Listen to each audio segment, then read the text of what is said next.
Teniendo, como tenemos, tiempos de espera entre 2 y 4 años, yo pienso que esta imagen no deberíamos permitirla y tendríamos que promocionar más la donación de vivo como primer paso de gestión de lista de espera.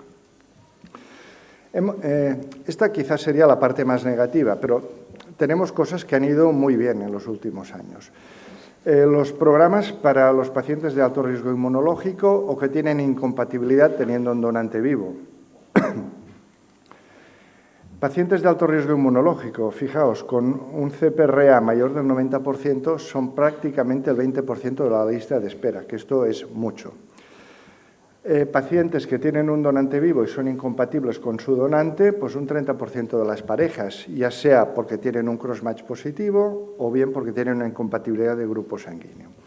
Esto hace que, a pesar de ser primer país en obtención de órganos y en trasplante, tenemos determinados pacientes que van a tener largos tiempos de espera. ¿Qué programas hemos hecho? Pues hemos hecho diversos programas.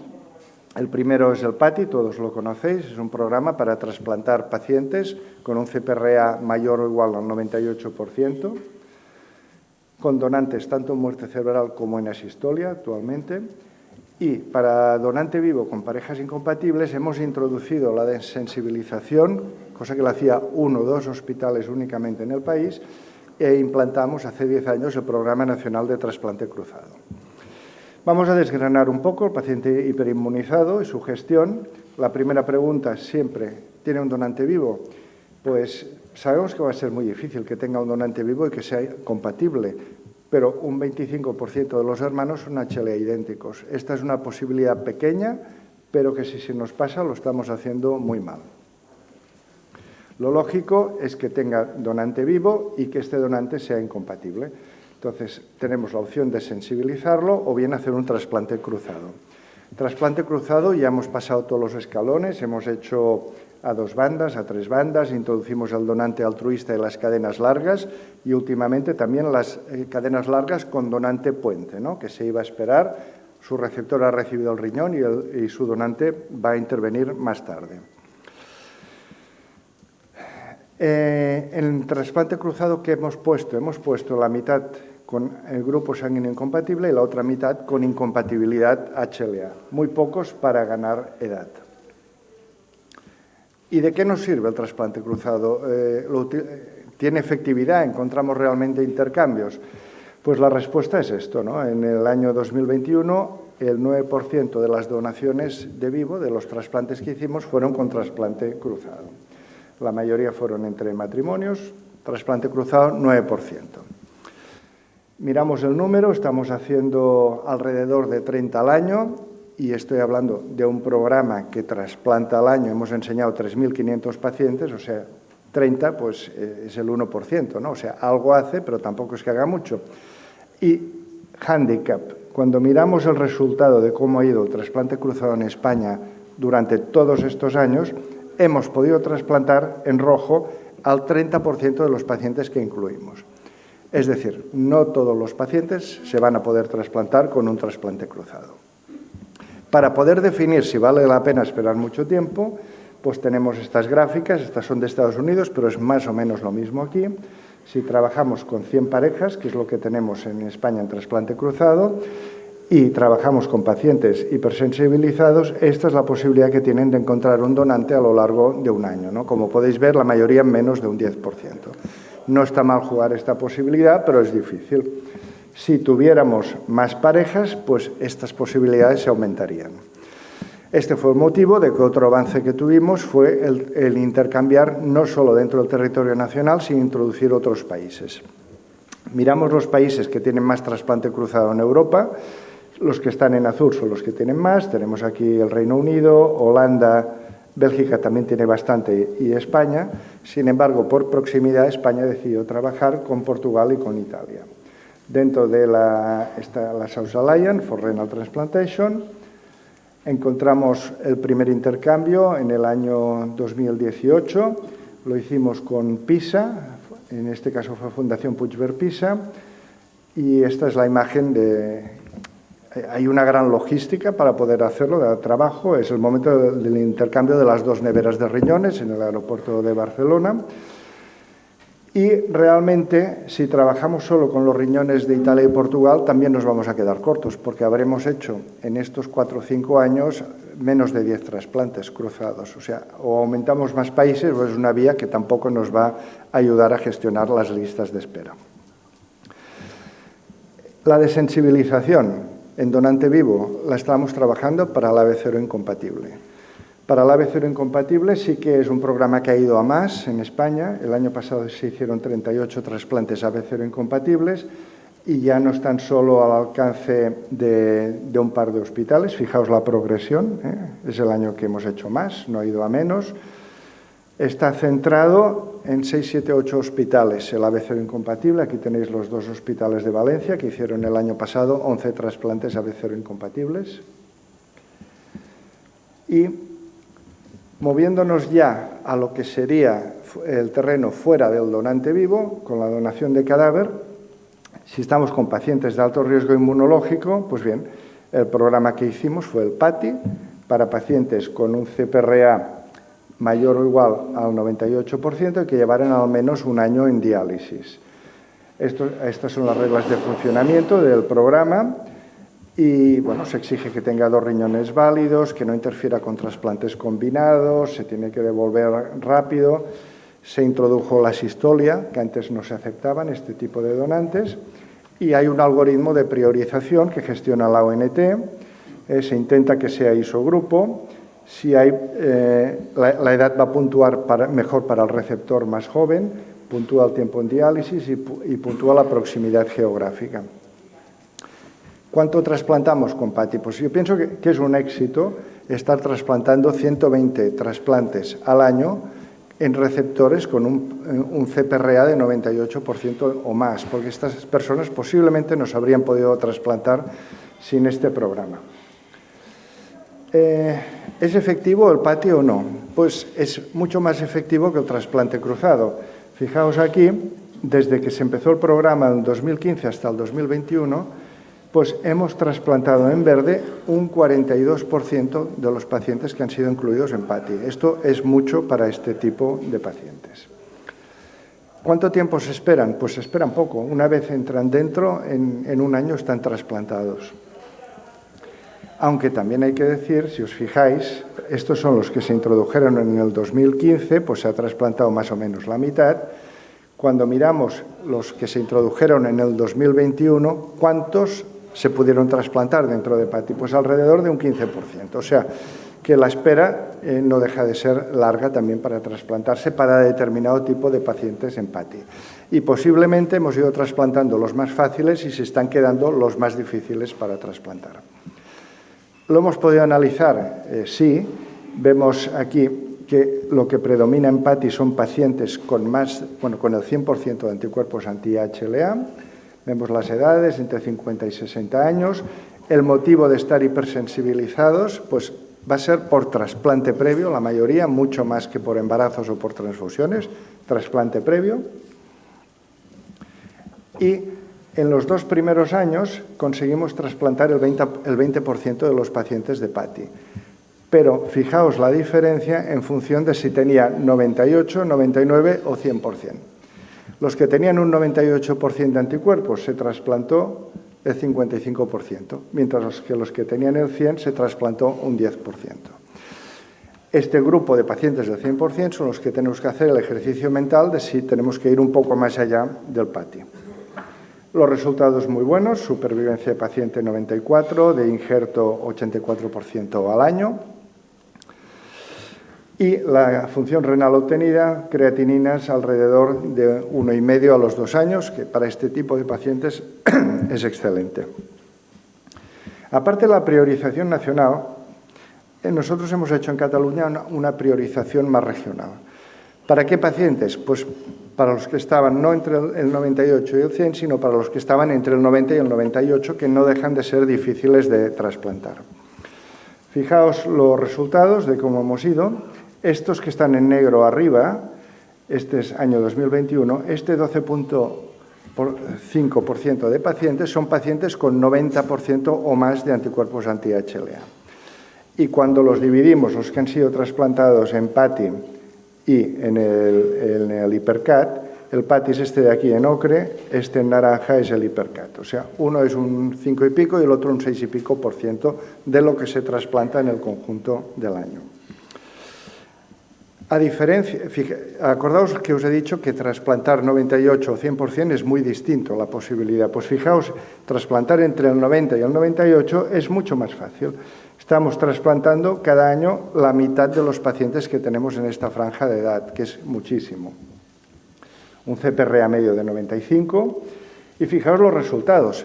Ha mejorado el resultado de estos pacientes porque esta es la supervivencia de todos los receptores antes y después de que utilizamos este sistema de puntuación y esto es la supervivencia de estos pacientes con un CPRA alto, fijaos, 93.8, mientras que el conjunto de todos es 94, es la misma. Y si miramos la que teníamos de supervivencia antes de hacer este sistema, pues hemos mejorado. O sea, antes teníamos un 89% al año y ahora es casi un 94%, ¿no? 5 puntos. Esto, mirado también en supervivencia del injerto, muerte censurada, sale exactamente lo mismo. O sea, hemos mejorado alrededor de 5 puntos la supervivencia de estos pacientes que tenían un CPRA alto. Punto que no tenemos cubierto, la desensibilización de estos pacientes con tantos anticuerpos para el HLA. Hasta ahora estamos encontrando donantes sin incompatibilidad, pero no estamos desensibilizando, Estados Unidos lo está haciendo bastante. Sabéis que esto se tiene que hacer cuando hay un programa de priorización nacional, que se ha dicho mucho a la ONT, a ver si podemos desarrollarlo, y implica que a los pacientes se les tiene que intentar bajar el MFI, rituximab, inmunoglobulinas, en algún caso plasmaféresis, se introducen en este programa de priorización nacional y entonces lo que vamos a ver es que el CPRA no cambia. Si el paciente tenía 100%, pues posiblemente seguirá teniendo 100%, pero en vez de tener un anticuerpo de 12.000, lo va a tener de 1.500 y esto es lo que le va a permitir trasplantarse. A los 6 meses se tiene que hacer un recordatorio de toda la inmunosupresión si no se ha trasplantado y el crossmatch se exige citotoxicidad negativo y una citometría de flujo aceptable para este tipo de pacientes. Potenciales soluciones para los altamente hipersensibilizados que están en lista de espera. Mantener el tratamiento inmunosupresor después de los trasplantes fallidos si se van a volver a trasplantar. Intentar incrementar el número de potenciales donantes, aceptar en programas PATIS donantes de más de 70 años, los de asistolia ya han sido incluidos, potenciar al máximo la donación de vivo entre nuestros pacientes, intercambiar con cuantos más países mejor, incrementar el nivel de MFI aceptado. Si somos muy puristas y pretendemos que el MFI sea de 500 o 1000, pues a estos pacientes no los vamos a trasplantar y sabemos que podemos llegar hasta 3000 o 4000 con buenos resultados.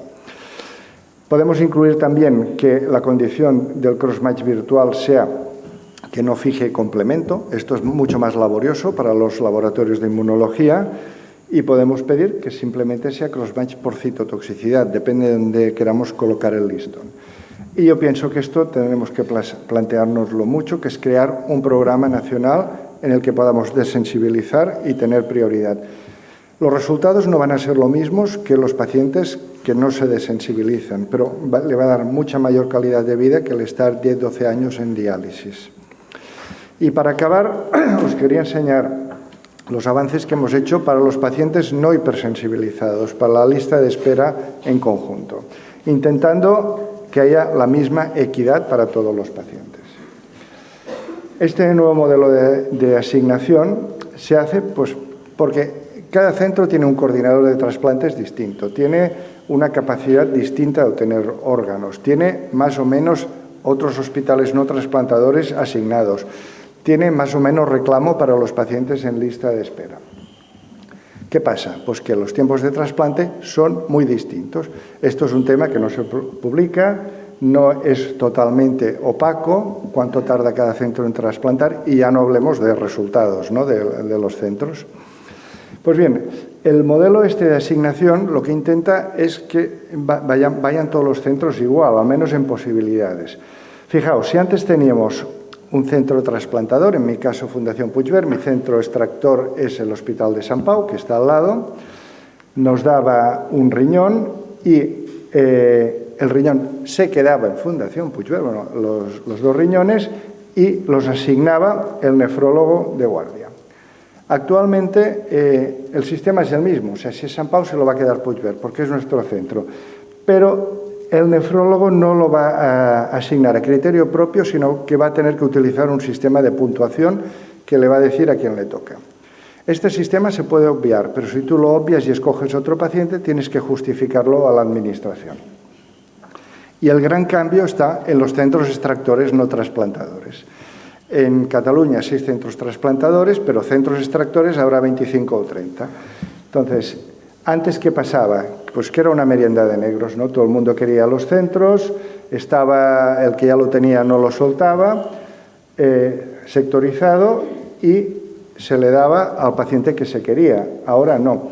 Ahora, cuando hay un donante en un centro extractor no trasplantador, va a ir al pool de hospitales y la ecuación lo va a asignar a un paciente determinado. O sea, si a mí me llega un riñón que se ha extraído en Lleida, me va a decir, es para el paciente este, y si yo no se lo pongo a este paciente, tengo que renunciar al riñón. Es para un paciente en concreto. Fijaos, ¿qué contempla el score? Pues nos da prioridad a la compatibilidad HLA, nos da prioridad al tiempo, puntos por el tiempo en diálisis, a los homocigotos les da más puntos, más anticuerpos, más puntos, porque es más difícil trasplantar a esta persona, y menor diferencia de edad entre donante y receptor, más puntos. Esto es para que os hagáis la idea. Estos son los 2 centros pediátricos de Cataluña y aquí tenemos los otros centros. Fijaos las entradas anuales en lista de espera, pues totalmente distintas, ¿no? Unos entran 100 y otros entran 200 en lista. Esto es el tiempo en diálisis hasta la entrada en lista.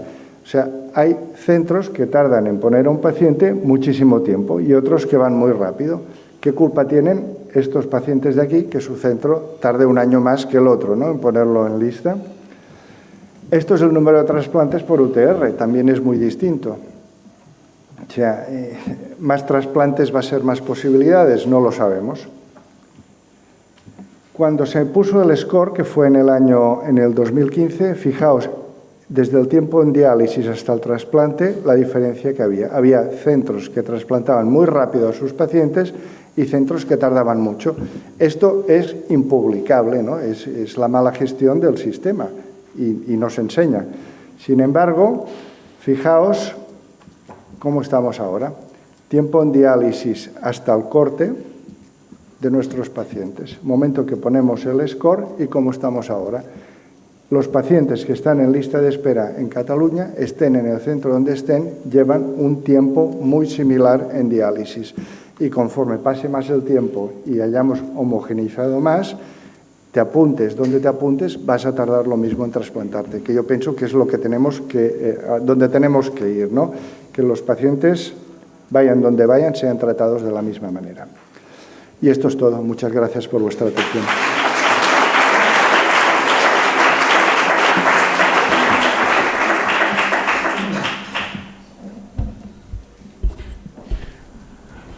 Bueno, enhorabuena, doctor Guirado. La verdad es que la lista de espera es un tema que siempre vemos en los centros trasplantadores, que va aumentando, y la verdad es que siempre hay gente que se queda ahí eternamente y uno no sabe cómo darle salida.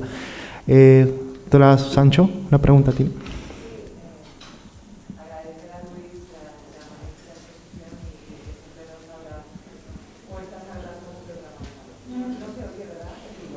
Ahora, sí, perdón. Hola. Bueno, yo creo que el programa que nos has comentado, aparte de que realmente equilibra el tiempo, iguala los tiempos que tardan los pacientes en acceder al trasplante, tiene también muchos más beneficios, y es que se van a trasplantar los pacientes por el mismo score que se utiliza con más compatibilidades, ¿no? Que es uno de los problemas que tenemos, que se trasplanta con pocas compatibilidades cuando tu lista es reducida.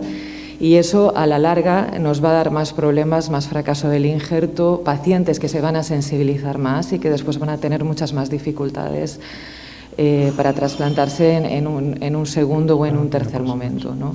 Entonces, ¿habéis notado también que a partir del establecimiento de este SCORE o menos rechazos crónicos, menos pérdidas por rechazos? ¿Eso lo habéis analizado de alguna manera o no?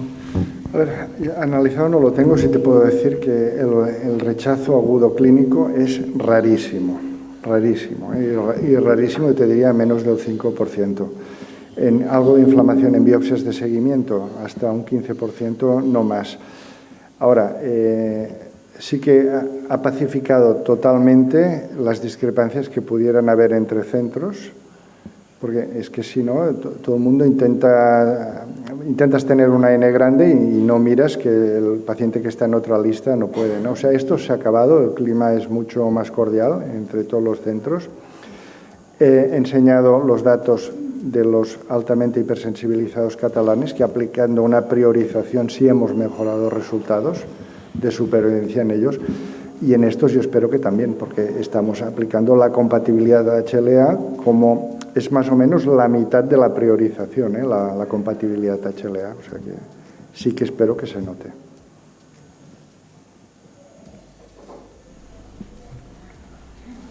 ¿Te lo Boris?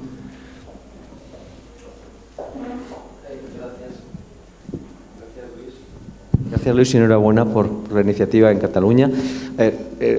Has hablado del Hipercat y quizá estos proyectos van a favorecer, porque claro, si estamos hablando del PATI, un PRA muy elevado, pero hay muchos, las listas de espera tienen un montón de pacientes hipersensibilizados. Ayer se comentó aquí.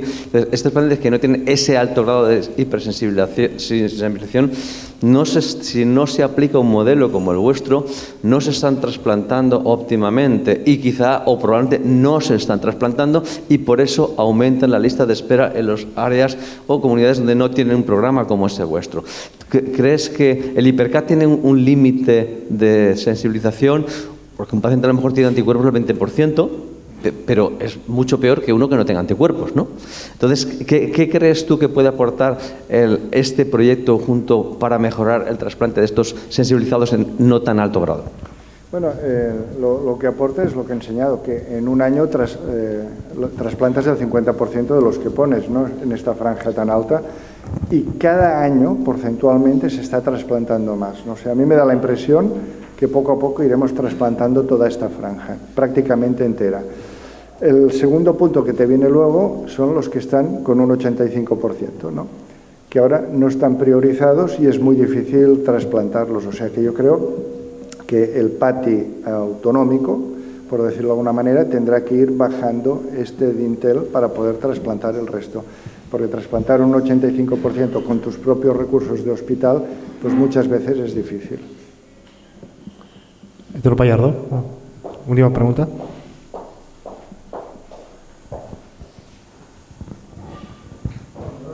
Lo voy a decir muy brevemente. Más claro, agua. Es decir, la comunidad valenciana tiene que tiene que tomar como único norte en el tema del trasplante que el que manda es el receptor. Y el riñón tiene que ir allí donde esté el receptor adecuado. Ya lo dijimos ayer, tú lo acabas de reiterar. Los pacientes hiperinmunizados, más del 96%, la salida la tienen en el PATI. Ahora hay que ir haciendo las modificaciones, pero eso ha ido dando salida a los enfermos. En Cataluña se ha creado el Hipercat, que baja el listón y está dando un rendimiento magnífico. Y tú acabas de decir, el criterio fundamental en la asignación de riñones, que ya no pertenece a ningún hospital, sino que pertenece a los enfermos, va ligado a la compatibilidad HLA. Es decir, que de alguna manera estamos diciendo que esos pacientes que decía José Luis, con porcentajes más bajos de sensibilización, ya se están beneficiando de esta compatibilidad, sin perjuicio de que cambios futuros todavía mejoren el rendimiento. Es inadmisible que el trasplante en la Comunidad Valenciana siga en base a esquemas trogloditas de hace 40 años cuando empezamos. Esto es un tema que no se puede consentir. O nos ponemos al día o esto se va a hacer puñetas. Gracias. Bueno, quiero decir que estoy totalmente de acuerdo y que si queréis el programa del SCORE os lo regalamos para que lo implementéis cuando queráis. ya está hecho y está trabajado y luego cada uno lo retoca como quiere. Bueno, gracias, doctor Guirado, por la presentación y continuamos con el programa.